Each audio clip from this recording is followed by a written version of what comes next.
Olá, estudantes do sexto ano! Nesse vídeo, nós vamos falar um pouquinho sobre as características da Terra primitiva.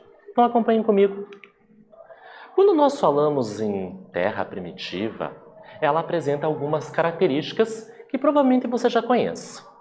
A ausência da atmosfera, com alguns gases que nós temos comparado com a atualidade, por exemplo, oxigênio, ozônio, a ausência da vida. A Terra era muito quente e não apresentava a água no estado líquido. Ou seja, a Terra ela foi se modificando ao longo do tempo. E na atualidade, nós temos a vida, nós temos o oxigênio que você respira, temos os seres vivos. Então, algumas transformações são lentas, como essas que a Terra passou, centenas e milhares de anos. Outras transformações são muito rápidas e nós vamos ver a partir de agora. Algumas transformações da Terra ocorrem rapidamente e provocam efeitos bem perceptíveis e nem sempre agradáveis, como por exemplo um terremoto, uma erupção vulcânica e até um tsunami. Repare nas imagens que eu trago para você. Na esquerda, um tsunami que ocorreu no Japão. Repare, uma grande onda, uma onda gigantesca que chegou no continente. O asfalto, a calçada, as construções foram tomadas pela água. Repare na imagem do antes e depois, como a água invadiu o continente e destruiu o que estava na sua frente. Já na outra imagem, lá na direita, um terremoto que aconteceu na Itália. Repare na construção amarela, na casinha amarela no antes, como ela está inteira.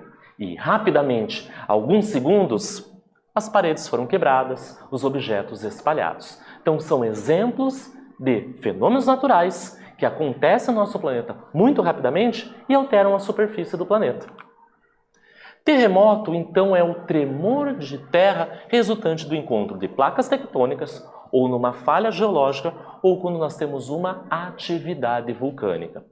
Uma erupção vulcânica é a saída do magma, aquele material quente, pastoso, pedaços de rochas, gases e até cinzas. E tsunami? São ondas muito grandes, gigantescas, provocadas pelos terremotos que vão acontecer aonde? No fundo dos oceanos. Então, interessante é que os tsunamis estão associados aos terremotos. Só que não é o terremoto no continente. Quando o terremoto é no continente, é simplesmente um terremoto e destrói as construções. Mas quando ele acontece no fundo dos oceanos, esse tremor faz com que a água ganhe força e velocidade e a onda fica bem grande e destrói quando ela chega no continente. Repare nas imagens. Na primeira, a destruição causada por um terremoto. As casas, os objetos, infelizmente, até a perda de algumas vidas. Na imagem do meio, um vulcão entrando em erupção. E na última imagem, repare como a onda passou. A água ficou represada em alguns lugares e foi destruindo as construções, as casas e até a vida animal e vegetal daquela região. A maioria das mudanças, no entanto, ela é muito difícil de ser percebida. Por que nós não percebemos algumas mudanças? Porque elas são lentas. Um tremor de terra, eu sinto. Ele é forte. Porém, outras são bem lentas. E acontece ao longo de centenas, milhares e até milhões de anos. Por exemplo, a formação do solo. Dê uma olhada naquela imagem ali. Você reconhece esse lugar? Se você é da região de Ponta Grossa ou já visitou o Parque Estadual de Vila Velha, vai reconhecer essa imagem. Olha que legal! Lá nós temos muitas rochas e centenas e milhares de anos vai batendo o vento, as chuvas, o calor e o frio e vai moldando essas rochas e elas vão ficando com um formato característico. Quando essa rocha esfarela, pedaços menores, vai formar o solo que nós utilizamos. E isso demora muito tempo para acontecer. Outras mudanças são menos violentas. E elas são graduais. Como, por exemplo, a formação da camada de gases que envolve o nosso planeta, a nossa atmosfera. Então, para formar a atmosfera que nós temos atualmente, demorou muito tempo se comparada com a atmosfera lá na Terra primitiva. Essa camada, a atmosfera, nos protege da forte radiação solar, dos raios ultravioletas, oriundos que vem do Sol, que atinge o nosso planeta e permitindo assim que a vida exista. Olha que interessante.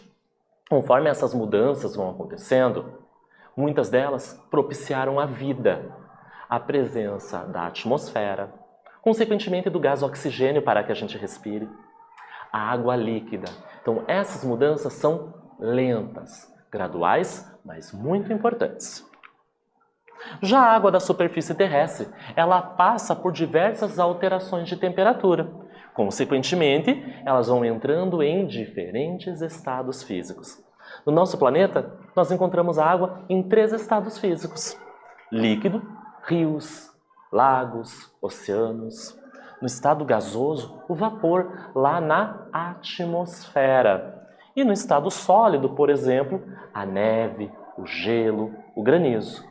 Mas essa água, conforme vamos dando calor ou não dando esse calor, ela vai passando de um estado físico para o outro. Eu posso ter uma água no estado líquido que passe para o estado de vapor, um gelo, uma neve que derrete. Então está associada às alterações de temperatura, dar ou não esse calor. Nesse vídeo, nós falamos das características da Terra primitiva. Espero que vocês tenham gostado e até breve.